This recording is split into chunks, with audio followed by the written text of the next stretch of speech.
Jalan Teluk Melano dilaksanakan, nampaknya kerajaan tidak bersedia untuk menjaga keselamatan di Sarawak. Oke, halo historical, kembali di channel historical ya. Kali ini saya akan mereaction sebuah video dari The Wanderer ya, tentang kekhawatiran Malaysia akan IKN Nusantara ya, yang mana salah satu wilayah Malaysia juga kan ada di Kalimantan, yaitu Sarawak dan Sabah ya. Dikhawatirkan euforia IKN ini akan mengalihkan perhatian Sabah dan Sarawak ke IKN ya, karena pastinya nanti euforia ekonomi, tempat pelancongan dan lain-lain akan terpusat di IKN. Tentunya Sabah dan Sarawak lebih dekat, jadi mungkin Malaysia khawatir ya Sabah dan Sarawak terbawa. Seperti apa videonya teman-teman, langsung kita reaction berikut.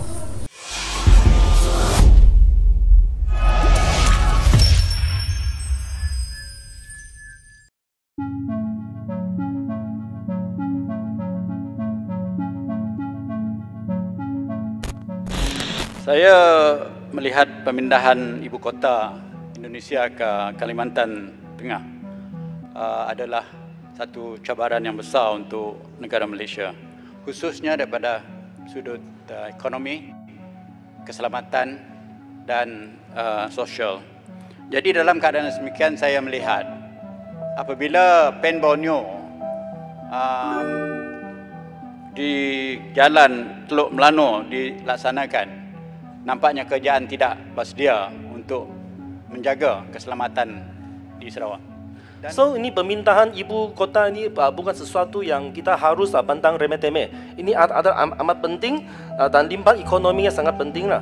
Dan berikutan dengan ini, adakah kerajaan atau kementerian untuk bercadang untuk mengadakan lawatan secara rasmi kepada Kalimantan Timur dan Kalimantan Utara untuk membincangkan impak yang akan dikenakan oleh Sabah dan Sarawak, kerana yang amat berhormat Ketua Menteri Sabah pun telah mengadakan lawatan rasmi kepada Kalimantan Utara dan Timur. Dan dengan lanjutan ini, saya juga berharap Malaysia juga boleh menggaji sama ada Malaysia pun harus ada ibu kota kedua yang terletak di Sabah dan Sarawak. Sekian, terima kasih.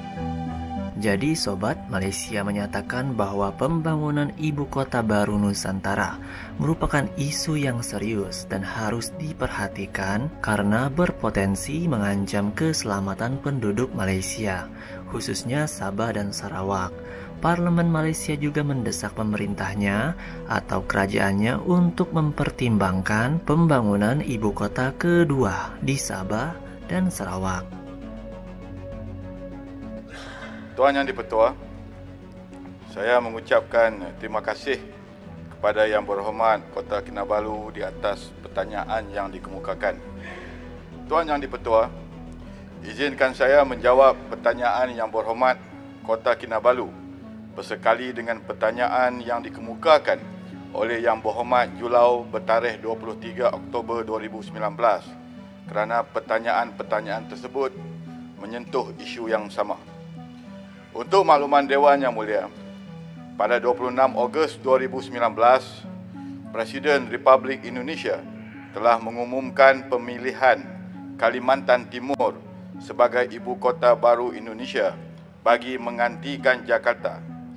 Pembangunan ibu kota tersebut dijangka akan dimulakan pada tahun 2020 dan proses pemindahan akan dilakukan pada tahun 2024.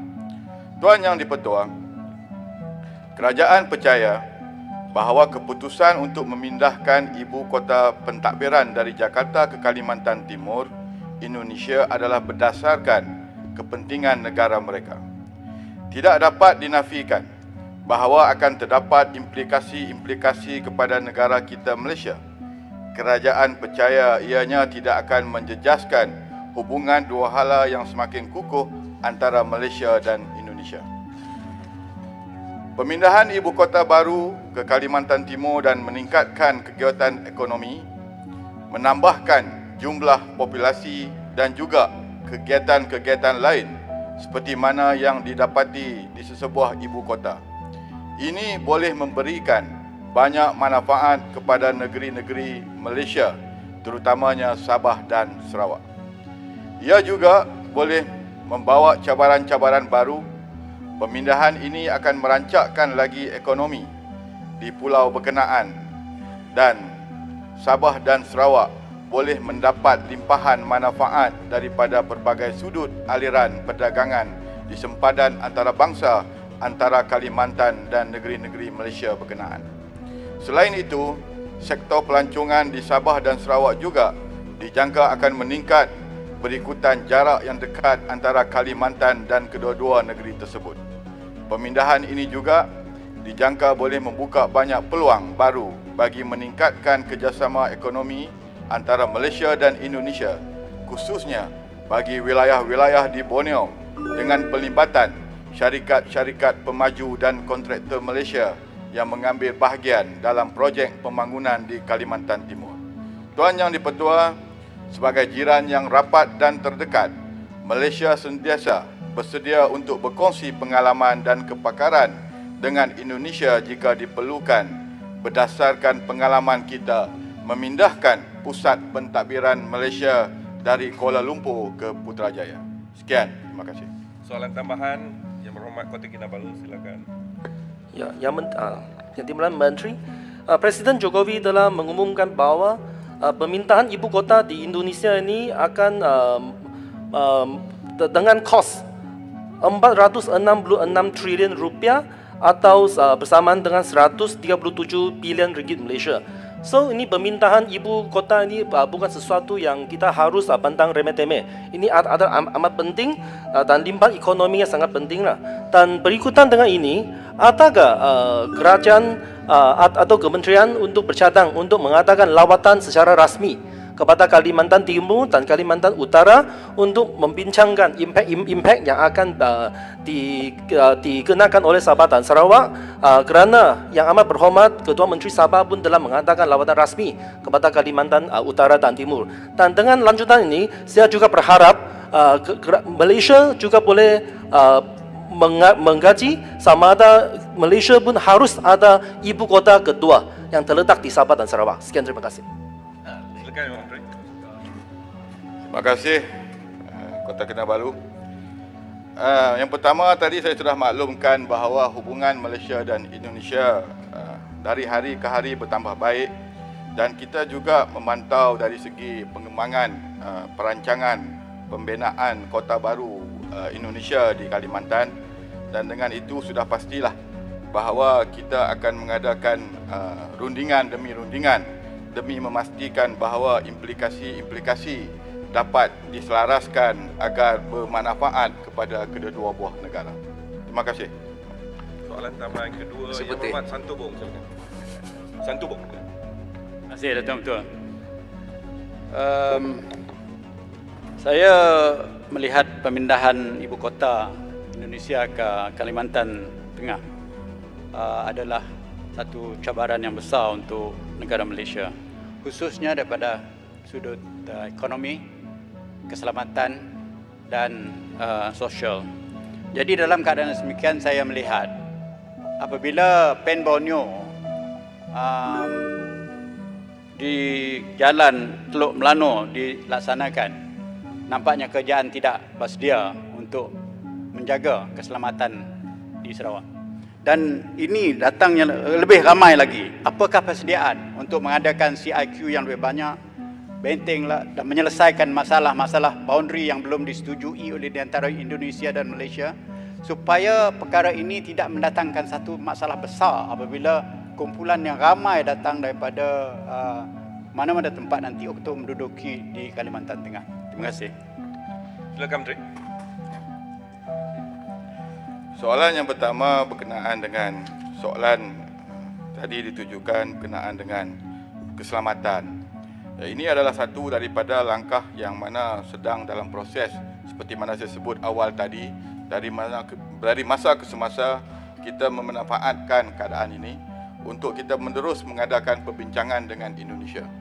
Ini termasuk dari segi keselamatan dan juga boundary di antara beberapa kawasan yang masih lagi dalam proses perbincangan yang belum lagi mendapat kata putus, dan ini akan terus dilakukan oleh kerajaan dan juga Kementerian Luar untuk memastikan bahawa tidak akan ada pertindihan dan juga masalah-masalah sosial yang akan berlaku di masa. Begitulah pandangan dari Parlemen Malaysia tentang plus minus dari pembangunan Ibu Kota Nusantara (IKN). Selanjutnya, tokoh Sarawak Malaysia yakin bahwa Ibu Kota Nusantara akan membawa dampak baik bagi rakyat Borneo. Jadi pada masa ini kita menaruh harapan yang tinggi lah, kalau saya tak silap dari segi analisis ataupun mood pemimpin-pemimpin kita, bahawa IKN ini akan diteruskan walaupun pucuk pimpinan dia berubah dalam masa 2-3 hari ini kepada seorang pemimpin yang baru. Dan kalau kita lihat apa yang dilakukan di Indonesia zaman Jokowi sebelum pemilu ini adalah sudah banyak dan agak mustahil ianya dilambatkan ataupun ditarik balik, sebab they are moving towards that direction, dan sudah tentunya dia akan mendatangkan manfaat kepada semua penduduk di Kepulauan Borneo lah, ya. Nah, Sobat Maju, begitulah pandangan dari Parlemen dan tokoh Malaysia mengenai pembangunan IKN yang berada di Pulau Kalimantan atau Borneo. Di pulau itu terdapat 3 negara, yaitu Indonesia, Brunei, dan Malaysia.